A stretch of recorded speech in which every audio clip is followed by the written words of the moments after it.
انگریز کو تو یہ اختیار، وہ چاہے سیاہ کرے یا سفید، چاہے وہ زندہ رکھے یا مارے. تو انگریز تو مالک بھی ہے، مختار بھی ہے، اور مدینے والے آقا کو کوئی اختیار نہیں. صاف صاف لکھ دیا رسول کے چاہنے سے کچھ نہیں ہوتا. ہمیں کہنے دیجیے، ہمارا عقیدہ تو یہ ہے، ہمارے امام نے ہم کو بس یہ دیا کہ ہمارے نبی وہ چاہتے ہی نہیں جو خدا نہ چاہے. ارے کہہ دو سبحان اللہ. تم کہتے ہو سارا کاروبار جہان کا اللہ ہی کے چاہنے سے ہوتا، رسول کے چاہنے سے کچھ نہیں ہوتا. اور اعلیٰ حضرت کہتے تھے کہ ہمارے رسول وہ چاہتے ہی نہیں جو خدا نہ چاہے. نبی تو وہی چاہتے ہیں جو خدا چاہتا ہے، اور خدا وہی چاہتا ہے جو اس کا مصطفیٰ چاہتا ہے. خدا کی رضا چاہتے ہیں دو عالم، اور خدا چاہتا ہے رضائے محمد. میں تو مالک ہی کہوں گا کہ وہ مالک کے حبیب یعنی محبوب و مہم میں نہیں میرا تیرا. سنو، اللہ کے نبی وہ چاہتے ہی نہیں جو ان کا خدا نہ چاہے. کیسے؟ اگر اجازت دیجیے تو بتا دوں. بولیے بتا دوں. سننا چاہتے؟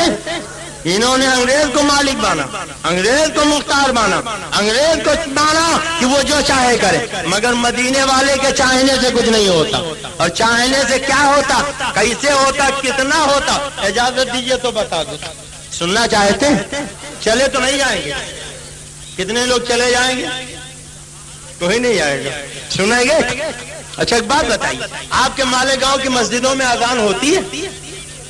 سنیے آپ نے، فجر سے پہلے اذان ہوتی ہے، ظہر عصر مغرب عشاء سے پہلے. ارے بولیے، ہوتی ہے کہ نہیں ہوتی؟ بولو ہوتی ہے کہ نہیں؟ سنیوں کے مسجدوں میں بھی، وہابیوں کے مسجدوں میں بھی. اور میں تو لکھنؤ میں رہتا ہوں، آئے دن تقریر ہوتی رہتی ہے، وہاں بھی کتاب دکھا کے تقریر کرتا ہوں. یہی تقویت الایمان نظرہ کے نصاب کی کتاب، وہاں کے مسجد میں بھی آتا. اور مکہ شریف مدینہ شریف گیا تو میں نے دیکھا وہاں کی مسجدوں میں بھی آتا. دبئی 4 مرتبہ تقریر کے لیے گیا، الحمدللہ وہاں بھی دیکھا کہ نماز سے پہلے اذان. بولو ہوتی ہے کہ نہیں؟ فجر سے پہلے اذان، ظہر سے پہلے اذان، عصر سے پہلے اذان، مغرب سے پہلے اذان، عشاء سے پہلے اذان. ہر جگہ جہاں نماز، مسجد میں نماز سے پہلے اذان. بولو کیا ہے؟ تم کہتے ہو سب اللہ ہی کے چاہنے سے ہوتا، رسول کے چاہنے سے کچھ نہیں ہوتا. تو ذرا قرآن میں دکھاؤ کس پارے میں اللہ نے کہا فجر سے پہلے اذان دو، ظہر سے پہلے اذان دو، عصر سے پہلے اذان دو، مغرب سے پہلے اذان دو، عشاء سے پہلے اذان دو. قیامت آ جائے گی مگر پورے قرآن میں کہیں اذان نہیں دکھا سکتے.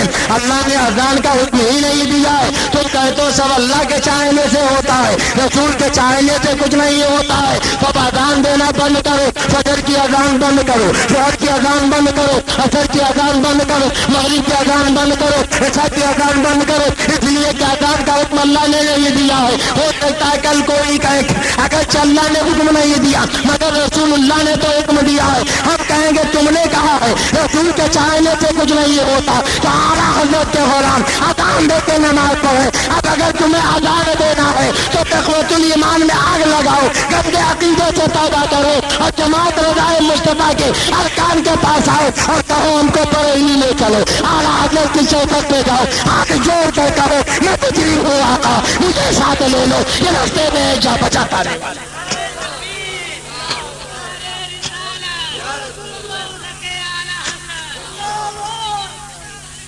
اگر اذان دینا ہے تو اپنے گندے عقیدے سے توبہ کرنا پڑے گا، تقویت الایمان میں آگ لگانی پڑے گی، اعلیٰ حضرت کا مسئلہ قبول کرنا پڑے گا.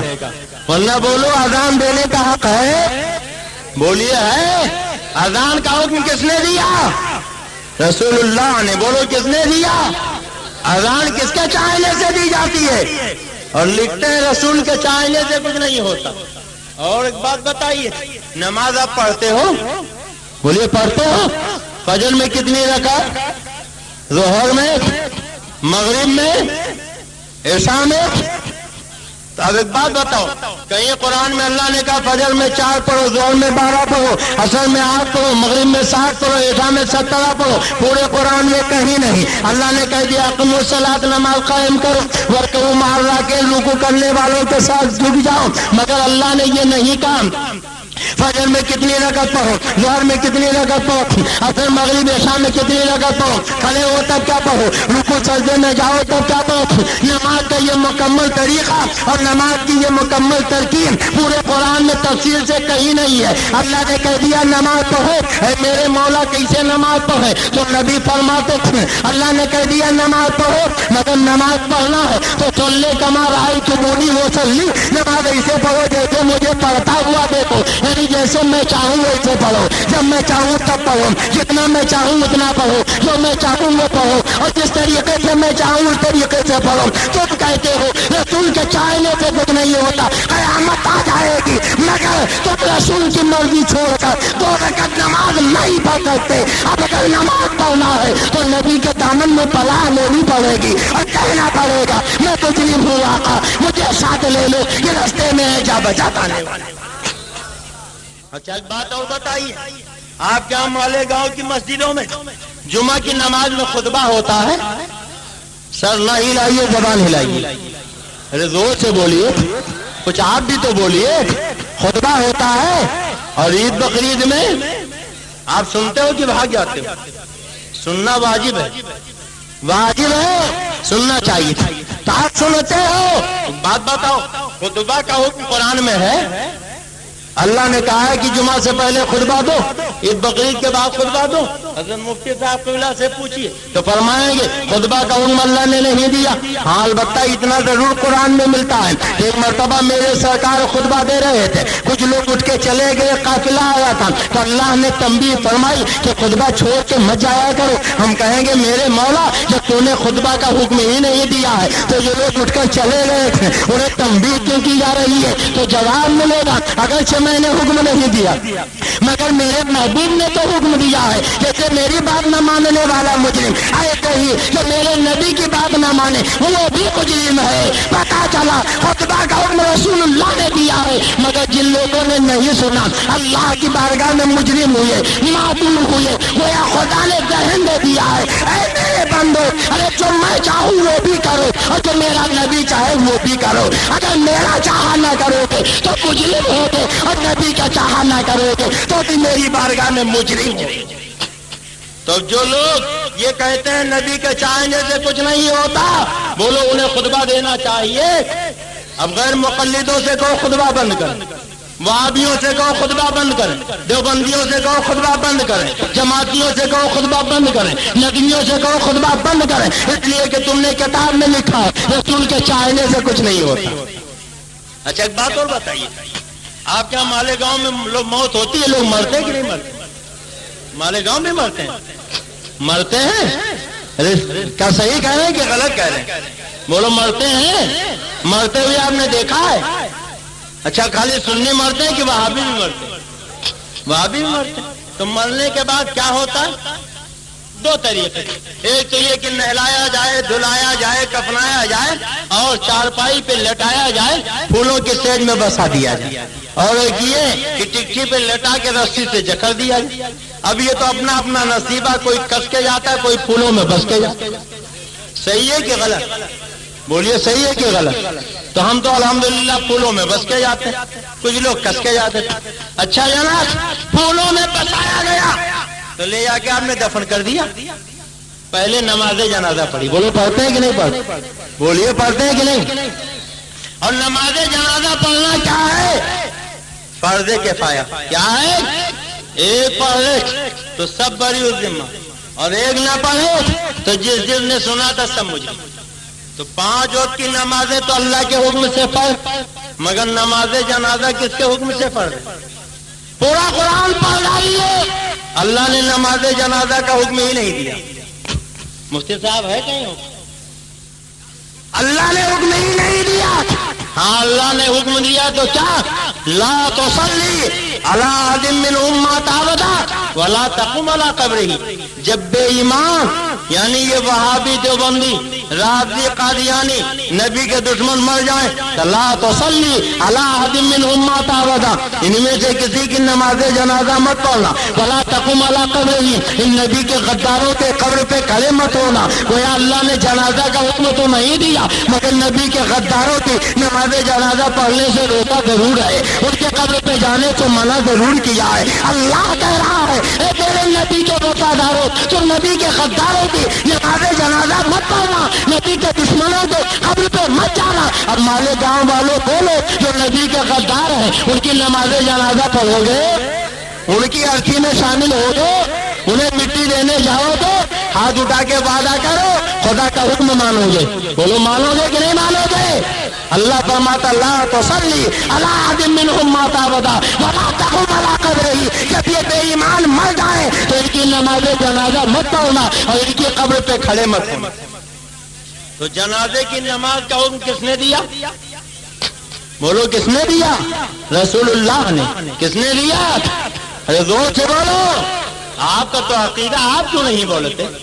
ارے سانپ انہیں سونگے جن کا عقیدہ نہیں، سر وہ جھکائیں جن کے پاس دلیل نہیں۔ آپ کو تو آپ کے اعلیٰ حضرت نے دلائل کے انبار دے دیے، سر جھکا کے وہ بیٹھتا ہے جو مجرم ہوتا۔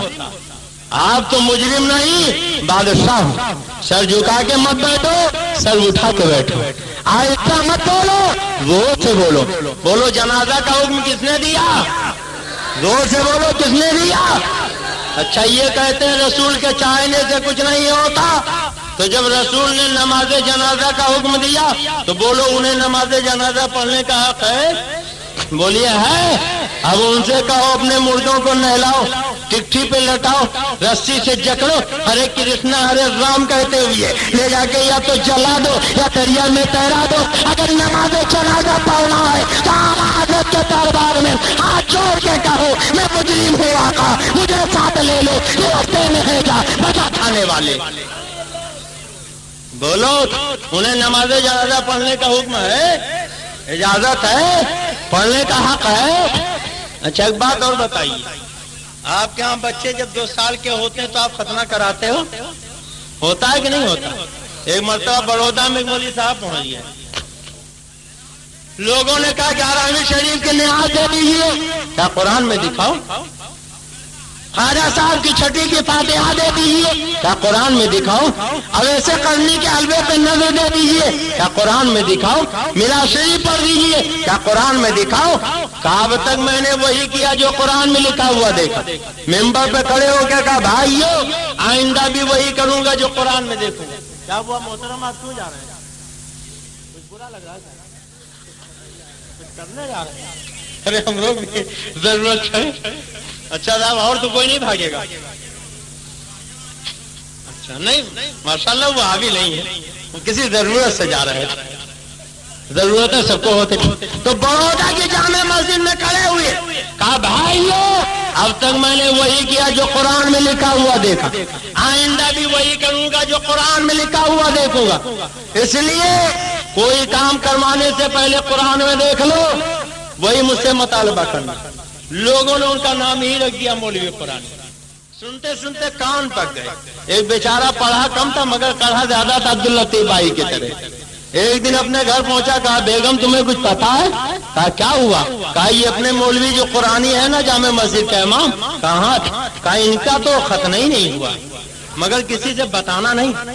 یہ تو آپ جانتے ہی عورتیں پیٹ کی ہلکی ہوتی، ان کے پیٹ میں بات نہیں پستی، اور اگر منع کر دیجئے مت بتانا تو بتانا اپنے لیے فرض تصور کرتی۔ اب پیٹ میں چوہے دوڑنے لگے، بیگم نے کہا 2 منٹ کا وقت دیجئے، میں ابھی آئی۔ پڑوسن کے ہاں پہنچی، دروازہ کھٹکھٹایا، انہوں نے دروازہ کھولا، کہا خیریت تو ہے؟ کہا بہت اچنبھے کی بات میں نے سنی، میں تمہیں بتانے آئی ہوں، کیا بات ہے؟ کہا مگر پہلے قسم کھاؤ کسی سے بتاؤ گی نہیں۔